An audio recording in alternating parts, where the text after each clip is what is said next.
years from now. And a lot of things are taking place. Consolidation of Europe, you know, the consolidation of Europe and the United States. You know, we as a people, we have to understand that we're on one team. We got to understand that we're black. White people know that we're black. So we got to understand that we're black. And we have to be more networked and more solidified in order to take it, and in order to survive by the year 2000, because it's going to be a serious turning point, the turn of the century.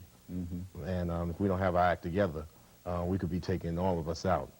The have-nots will be, you know, devouring all the haves, what very little haves we got. So that's why no matter what your skill, your education, you got to take it back to the hood and raise everybody up, you know, run the community. And you can run your own children, but if you don't run your community, you can have children that you raised right, that live in the community get devoured by those that don't get raised right. So you got to take, you know, it's not raise yours, but raise others. So I was taught that concept, you know, thank God, from my mother and my father, is that, you know, each one teach one. So are they your main source of inspiration, your mother and father, and knowledge? Yeah. Yeah? Yeah. It's not, you know, it's not so much knowledge, but it's love and care and just initial concern which transcends into knowledge, you know. I've done always more listening than speaking, so when it was my time to speak, you know, I kind of, you know, reiterated what I've always heard. That's all. You know, I'm not saying I know much more than anybody else. I just try to teach from a personal experience and say, well, this is what I see. You pick and choose rather than, yo, you better do this. So my parents kind of taught me how to wow and flutter. That's a DJ word, right? Yeah. Turntable word. We're going to talk a little more with Chuck D in just a couple of minutes. We do have to take a commercial break, but we'll be back with Video Soul in a couple of minutes.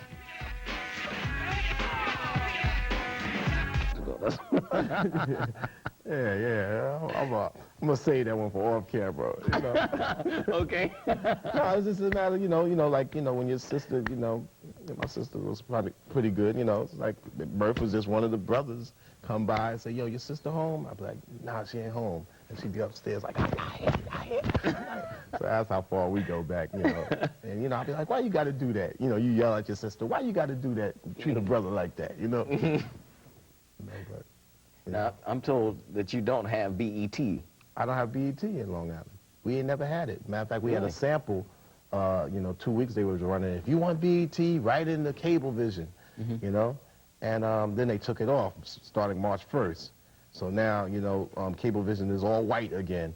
You know, a lot of people out in Long Island was seeing that. R. Kelly in a public announcement had a video, and Jody Watley, and, you know, it's 350,000 black people in Long Island, you know, and at like the same time, people don't even know that certain jams exist because they never see the videos. You're not going to see it on MTV, you know, you're not going to see it in any other outlets, you know, and BET is necessary because we need to see more of ourselves. You know, everywhere I go to Dayton, I go to different places in the country. It's like, yo, man, I got my BET. You know, I got a good friend in Tupelo. He's like, hey, you know, BET is here all the time. And, you know, I'm like, man, you know, BET is, I wish I had it. Matter of fact, I've done so many things, you know, where they filmed me and said, did you see yourself? No. But everybody, you know, says, oh, yeah, we saw you on BET. I didn't. No BET. And my mom, she's like a taping fanatic. So whenever I'm on, she's like, you know, she'll definitely be taping on BET. You know, I got good friends, Chris Thomas, and, you know, Chris toured with us one year. Yeah. He was on a Run DMC tour together for a Tough and Leather tour in '88. And Chris was on our bus. Oh, God. You want to talk about hilarious? Let me tell you. There's nothing like, and Chris, I got to dish you, kid, but Chris breaks wind. Not the mayor, Chuck. The mayor. My bunk was right underneath his. Like, and he quick to blame it on somebody else. So I will tell you all an inside touring secret right from the mayor. The mayor, he definitely cuts a few. He gonna try to get me back, right? Oh, I think he will too, Chuck. He definitely will. But I love him. I love him. I love you, Chris. Right now, we're going to take a look at another controversial video from Public Enemy. This is By the Time I Get to Arizona. Here we go. Video Soul. Once again, a lot of criticism behind this one. And, well, pros and cons, actually. how do you feel when that happens, you know, when you release a video like that, and and then immediately you got all these press clippings coming in from all around the country? I feel that with any statement, you're always going to have a pro side as well as there's a con side. And we as black people, there's a lot of things that we disagree with in this country, but yeah, you know, they don't get the attention or the media spotlight because we have very little control over our own media.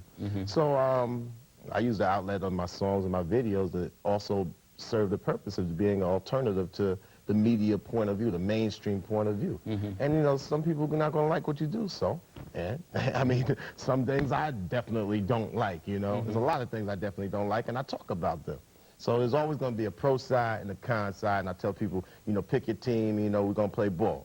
You know what I'm saying? So that's just the way it goes. Right. You know, I feel that every single black leader in this country has been disrespected by the government system, and especially while J. Edgar Hoover was around. I mean, I grew up in the 60s as well as the 70s, and I remember when Malcolm X got shot. And I remember when Dr. King got shot, and I remember when the Panthers was getting taken out.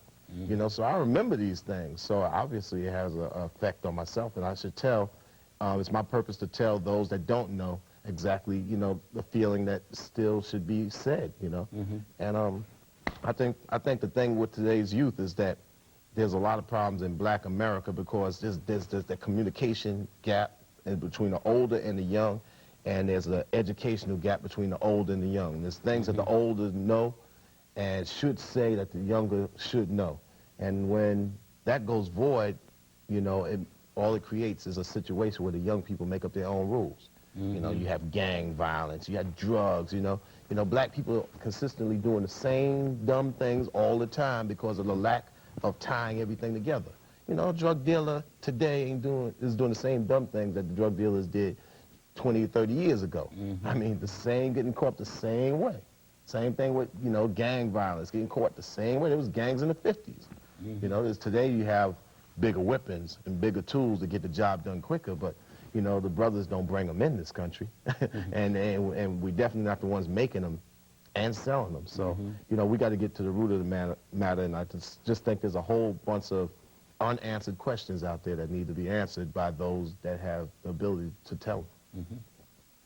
Well, you have enlightened a lot of people through your music, through your albums. Well, I'm grown. Yeah. It's like you're grown, Right. and, you know, a lot of people say, well, it's nothing to be, there's no profit and none of that, you know. And you're just grown, you know. Good brothers like KRS, they're grown, you know.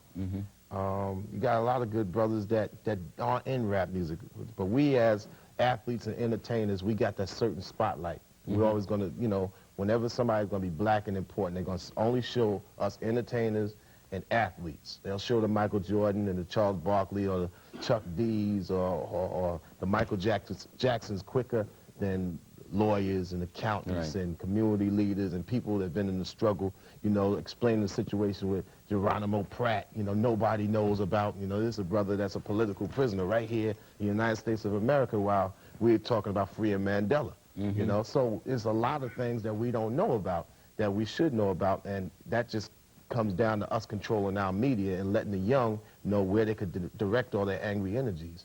So it's just about being grown. You know, the grown got to bring up the ones that's ungrown, and age don't make you grown. You know, knowledge of your responsibilities, and you know what situations around you at all times, that's what make you grown. You're able to take the weight and responsibility and kick it. You know what I'm saying? Yeah, know what I'm saying? I got to throw you know what I'm saying. You know, I just like to also say peace out to everybody out there. You know, if you're a rapper, entertainer, understand that, you know, if you want to get in the business, you always can, but you always got to give 100% effort, maybe 150%. My favorite group right now is Naughty by Nature. Is that right? Man, they got it going on, man. Tretch is, I think, the baddest rhymer out right now. And I just think, you know, Scarface is cool, and, you know, Ice Cube, and we just slid off of the tour, you know, greatest rap tour ever. You know, Al Heyman, and I just thought it was just great being out there, going across the country once again, and we'll look to see you soon. Yeah. You think you'll ever write a book about your experiences? Yeah, I want to put a couple of books together. One that's, you know, really comprehensive, and one that's basic, like, you know, somebody 5 years old look up and see all the colors by Flavor Flav. You know, so, you know, it's like different educational levels that we got to reach out to. So this is, you know, just like making a record. You know, certain records reach certain people at certain times. you know, certain records reach other people, you know, books, you got to make different types of books. Yeah. You know, Yeah. everybody's at a different educational stage. And I tell people about intelligence, you know, you can't measure intelligence when people are gifted in different areas. I learned that from a brother, Manny, out in California. I do a lot of listening, so I keep my mouth shut when it's time to listen. Well, you opened it today, and I appreciate it. I'm telling you. I'm glad you're not taxing me, Donnie. No, man. Tell Flav I said what's up. Yeah. And we hope his move went all right. Yeah, you know, I mean, he's waiting, you know, he's waiting for the trucks to reel in and all. You know, me and Flavor used to drive trucks moving furniture, so I think we've come full circle. All right, man. Well, thanks for being on the show. Good luck with your new clothing line, too, which is jacket. This is rap style, the casual wear, you know, it's like people could go into the malls maybe 3 years from now and just, you know, boom, like somebody want to get like a Johnny Gill shirt or a Naughty shirt, you know, they could go into a store and get it without always waiting for the concert, and it'd be cheaper, too. Yeah. You know, real, you know, durable and casual. Thank you. You don't have to pay $35 for a T-shirt. Nah, right, which is kind of ridiculous. Yeah. I always wanted to be on Video Soul, too, so I like to thank you. You ain't got to thank me. I like to tell everybody to stay up. And I wish I had BET so I could watch Video Soul every day. We'll have to work on that. You work on it from your end, we'll work on it from ours. Yeah. All right. Chuck D, our guest today on Video Soul. Thanks again. Well, you told me not to say that. Well, I'm glad you were here. I'm glad I'm here. Don't go away. We'll be back in just a minute.